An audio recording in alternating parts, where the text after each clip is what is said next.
Hello and welcome to week 3. Our focus this week is really zeroing in on what are effective teaching practices. The overall arching goal is supervision of staff. Week 1, we looked at the purpose and the historical perspectives. Last week, we focused on the policy and guidance. And this week, we're really going to start to get into what are effective teacher behaviors. There's 3 main parts that are connected to this. There's the framework for teaching, the data that we collect to inform our evaluation of effectiveness, and then giving objective feedback.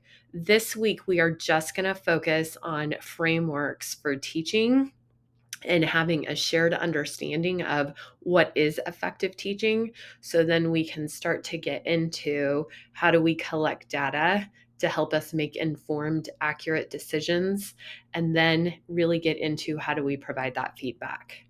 So we have 3 main objectives for the module this week. The first is to know what a framework for teaching is in order to understand the purpose of an instructional framework, and so that we can recognize highly effective pedagogical practices. In order to, for our application this week, you're going to analyze your district's current evaluation framework, and you're also going to make recommendations to utilize that framework inside and outside the evaluation process. So let's go back to what is the purpose of supervision and evaluation. And so the state of Nebraska has identified that primary purpose of evaluation is to ultimately improve student learning. And we do that by developing effective teachers. And then Marshall expanded upon that to include that he got more into defining what the different components of evaluation are that lead to improved student achievement and effective teaching. And that's one, to be able to provide an accurate sense of where teachers are, what their strengths are, and what are those areas that they can improve upon or leverage, to affirm and to recognize teachers that are really doing well in the classroom, to improve in areas of all teachers, and specifically those who need improvement. We can use evaluation in those rare occasions to dismiss teachers who are not effective. And then it also provides that reassurance to our stakeholders that, yes, your child, regardless of what classroom they're in, they are getting a high quality education. um, and so we know from our readings in week 1 that the teacher is the most influential school related factor in student achievement.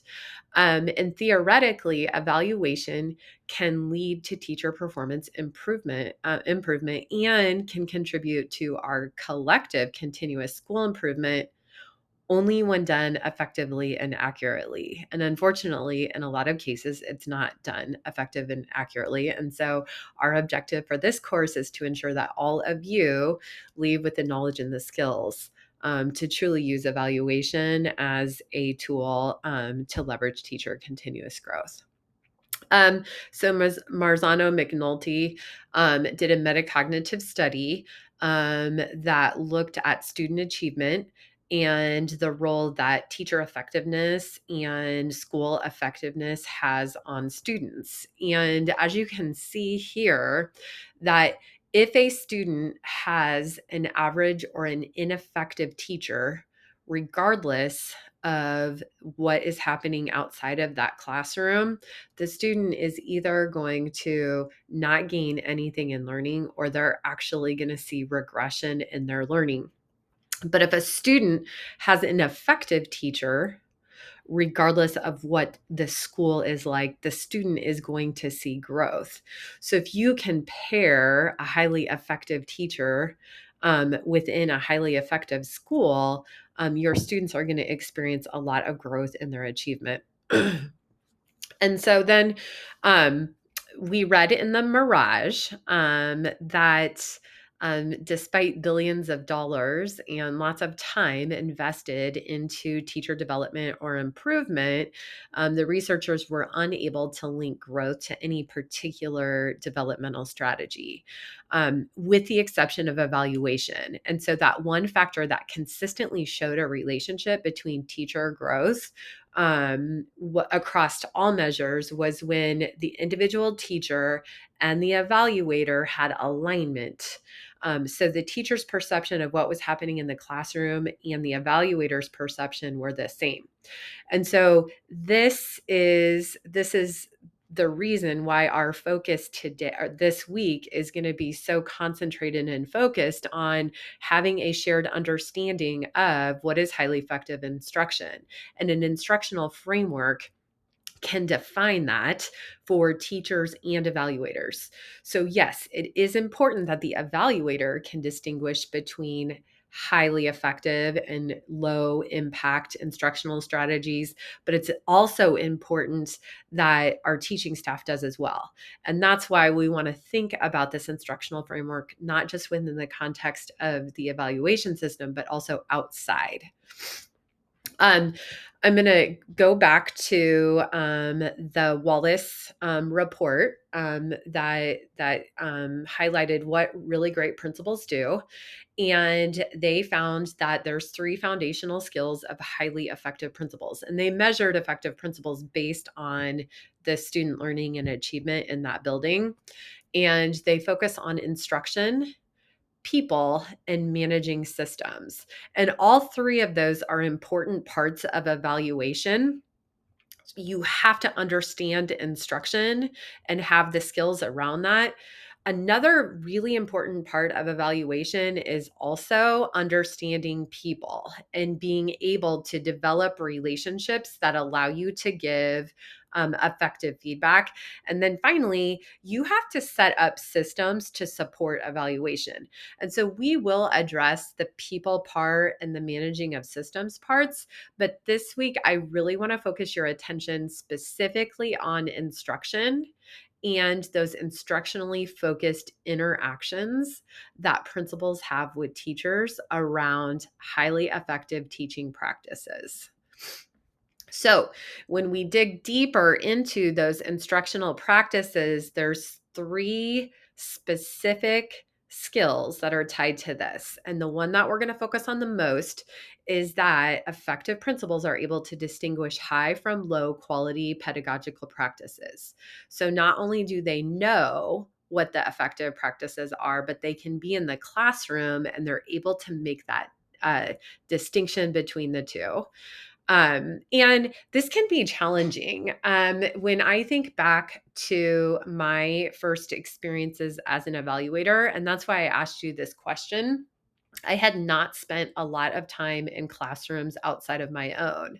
Now, I had spent a year reading about reflections that teachers were writing about their weekly instructional practices. So that gave me some insight into instruction. But outside of my own classroom, I hadn't been in any other classrooms to see teaching outside of my own teaching, which really, when you think about it, that makes it almost impossible to be able to distinguish high from low quality practices when you don't have experiences. So when we think about the challenges to an effective and accurate evaluation process, we have to think about how do we spend more time in classrooms actually making observations of people teaching in real time and students learning.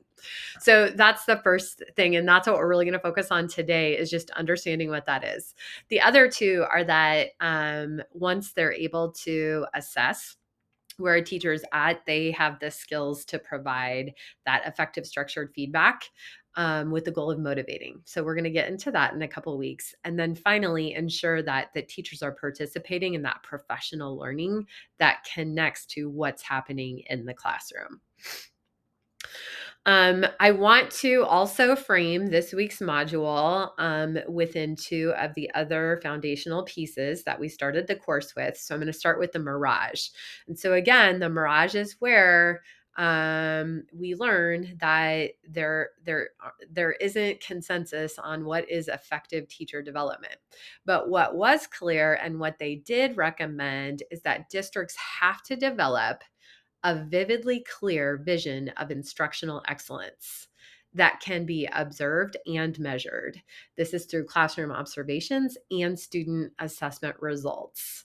And make advancing teachers towards that vision the primary goal. So that's an instructional framework, right? Like really defining what is our vision for teaching and learning? What is that going to look like in every single classroom across the building?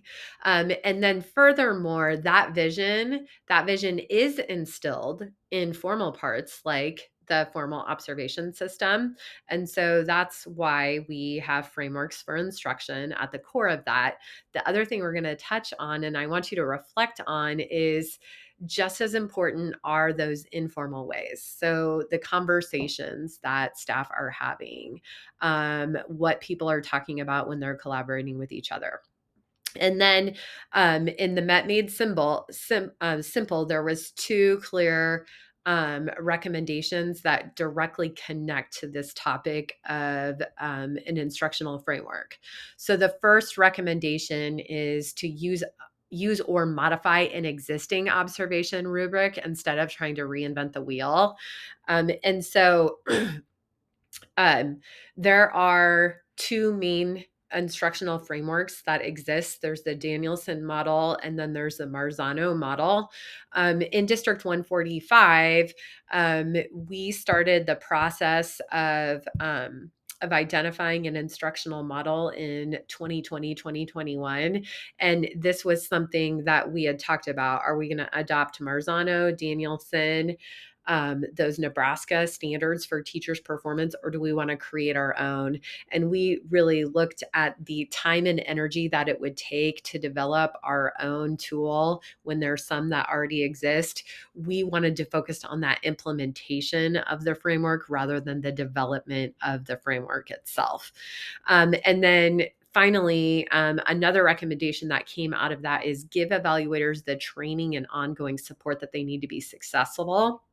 And so again, the focus this module is on really understanding what is effective practice and being able to identify evidence of that practice. So just knowing what that is.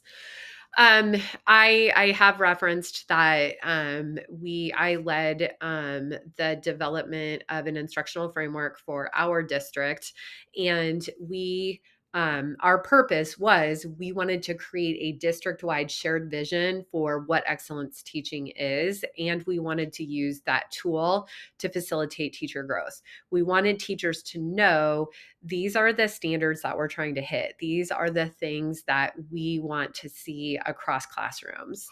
And we defined it as a comprehensive framework that supports educator effectiveness, teaching and learning, and research informed practices both inside and outside the classroom.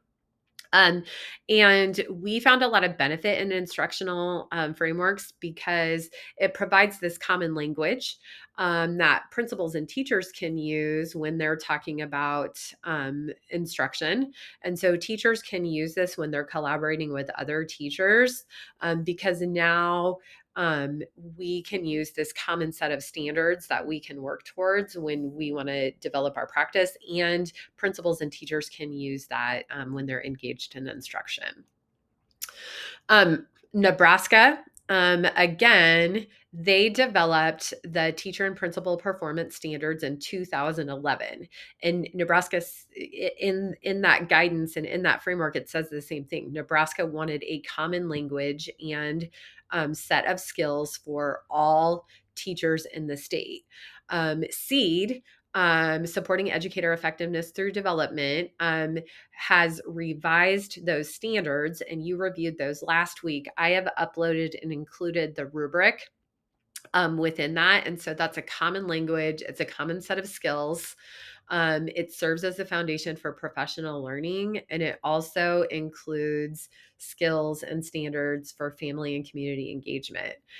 SEED has a lot of other resources to support school districts. And so when you go to that website, and you may have reviewed that last week, there are a lot of um, like different professional learning modules and videos to support the professional learning of teachers in those areas and standards. This week, part of your work is going to be, if you're using the Nebraska Teacher and Principal Performance Standards, then you're not going to be comparing and contrasting. You're just going to be analyzing those. If you're a district like the one that I work in, we use the Danielson model, so you're going to compare and contrast. So our focus for you is, as a leader, and all of you are preparing to be leaders, whether you're a leader of a school, whether you're a leader of a district or a department. As a leader, it is your job to develop a clear vision for effective teacher practice. That starts with you. And I tell principals that I work with, it's okay. You can have your own vision, because your vision is the most important vision in the school as the leader. Now, you build shared vision, and you engage your stakeholders in developing that as well. I want you to focus on you this whole week and your clear vision for effective teacher practices.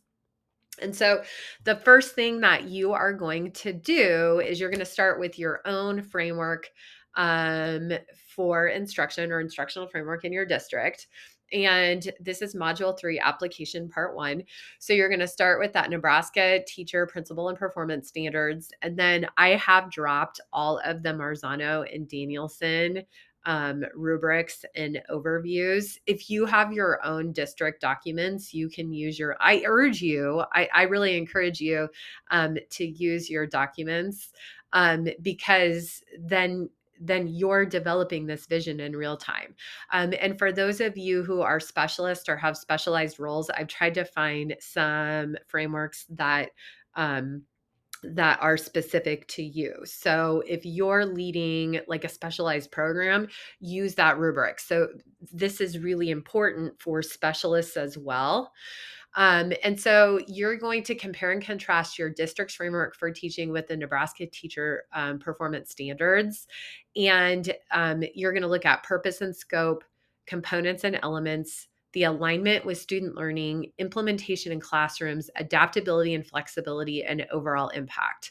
So this is really, you're looking to see how that framework compares to what the state of Nebraska has defined. And if you remember, the state of Nebraska in Rule 10, districts do have local control. So Nebraska never developed a statewide required and mandatory evaluation system like 44 of the other states did. We were one of the states that left it up to districts to develop their own.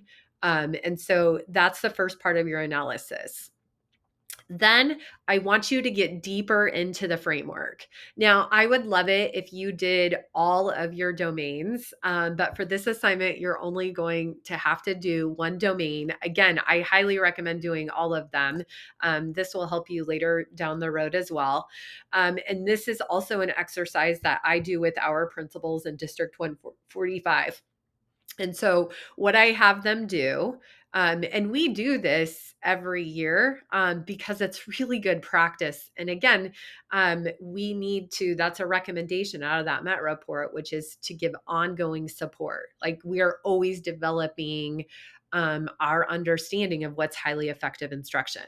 So you're going to take your rubric, and you're going to highlight the keywords that distinguish the different performance scales.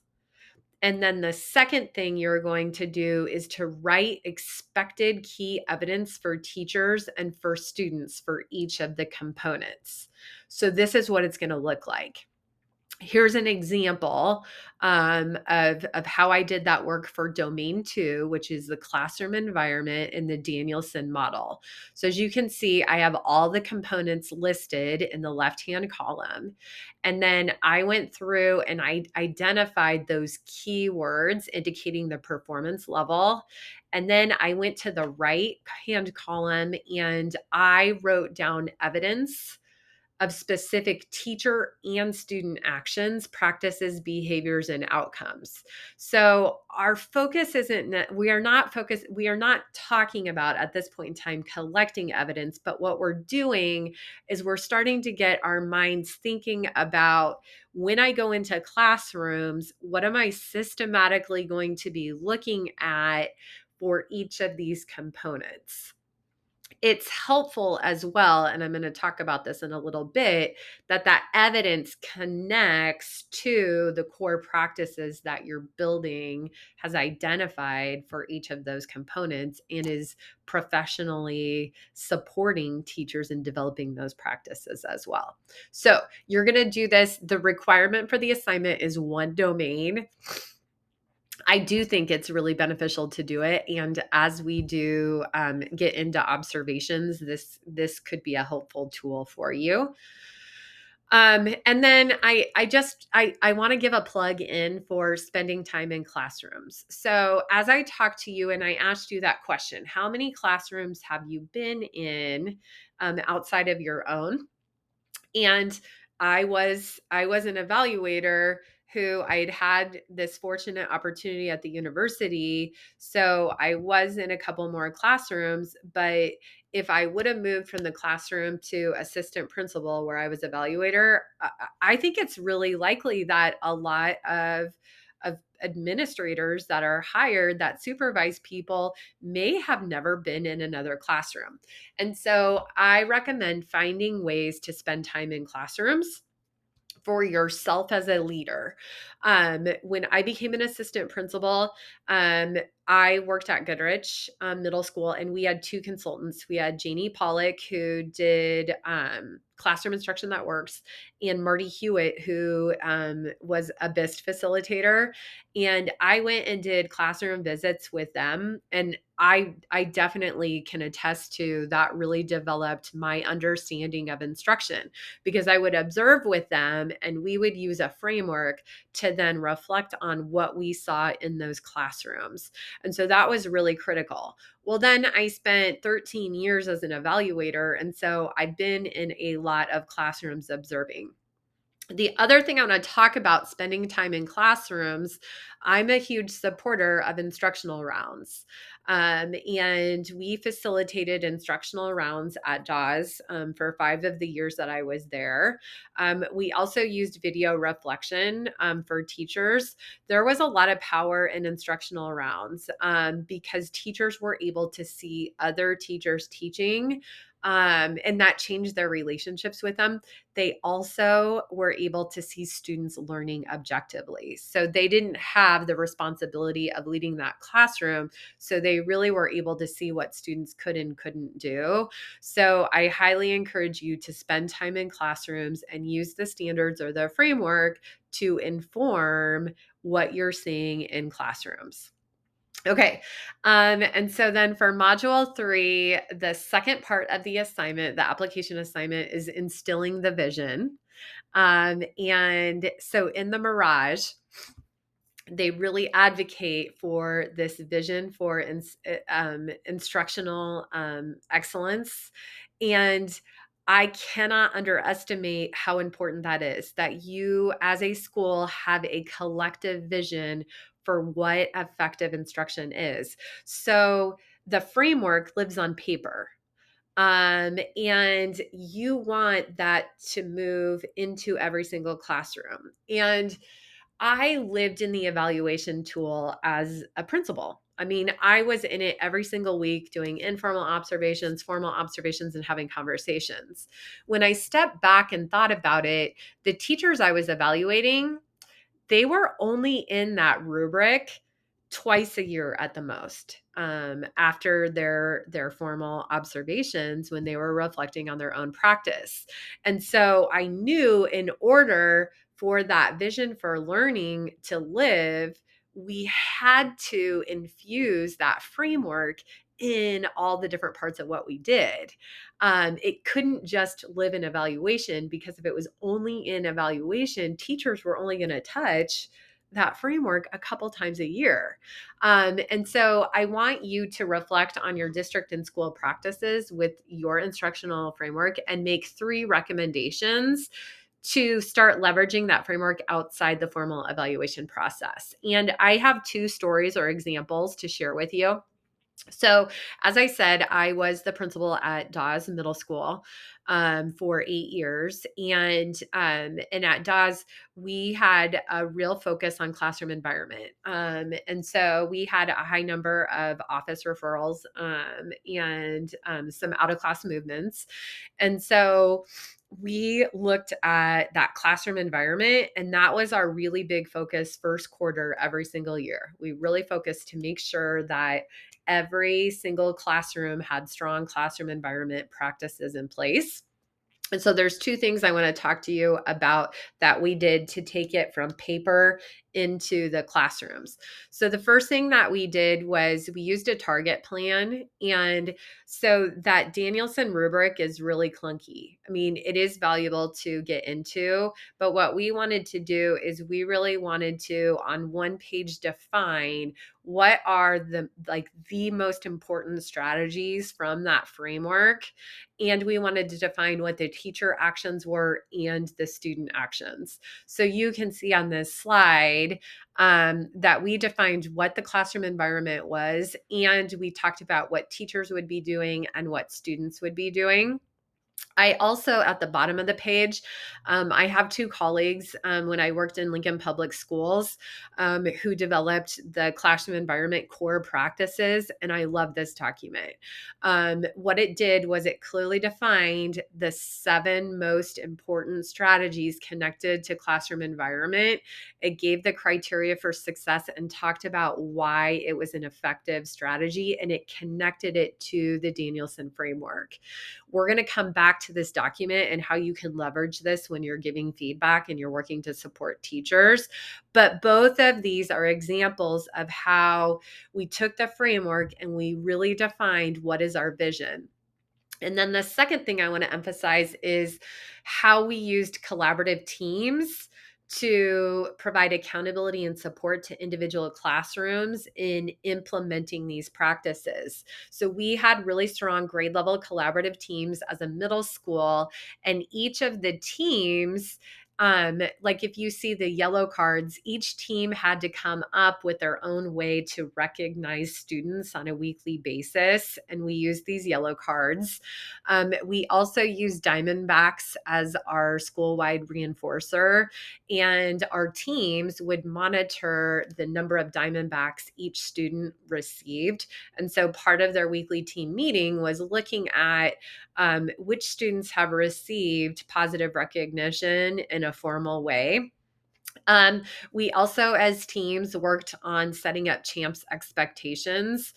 So teams would work collectively, and there was still room for individual students or individual classrooms to have their own champs expectations. But we really defined school wide how we were going to set up classroom expectations. Yet, if you see the swag, that was one individual teacher's way of putting her own spin on consistent classroom expectations. So these are examples of how we took a framework on paper, we really defined what our vision was, and then these are images, and we would share these images like at staff meetings and at different times of the year on our website. Like if parents in the community went to the website or our social media pages, this is what they saw, and this is our vision for classroom environment that we'd established at the school. From a district level, I'm entering my 5th year in District 145, and when I started, I only had experience as a principal. And so I knew with our strategic plan that we had 3 core practices, and you see those over to the left. So we defined those as a viable, teaching a viable curriculum, engaging learners with effective instruction, and monitoring through balanced assessment. We did not have an instructional model. That was one of our strategic goals. So in 2022, 2023, which was last year, we implemented. We spent the year before learning about the Danielson instructional model, and then last year was our first year of implementing the instructional model. And then what you can see here is the math department. So our secondary math department, they're starting their curriculum process, and they wanted to come up with their own 3-year strategic plan. And so they wanted to define what are the core practices that they wanted to see in all math classrooms. And we wanted to make sure that we connected that to the instructional framework. So we were aligning our work. And so we use gradual release as a district, which is 3C, engaging students in instruction with Danielson. And then I did upload these examples and models so you can see the core practices in the math classroom as well. And then they are setting professional goals connected to that. So we'll come back to this, but what I want you to really focus on is how we are really defining, whether it was as a school at Dawes and then the teams, what the vision for instruction was.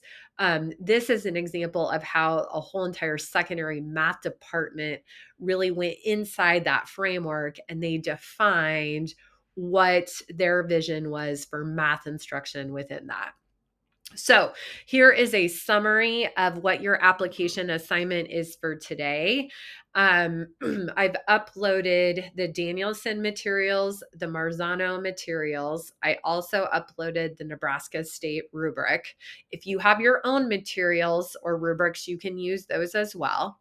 So your first step is to compare and contrast the Nebraska teacher performance standards with that instructional framework used in your school. And I have a criteria for you to use in that analysis.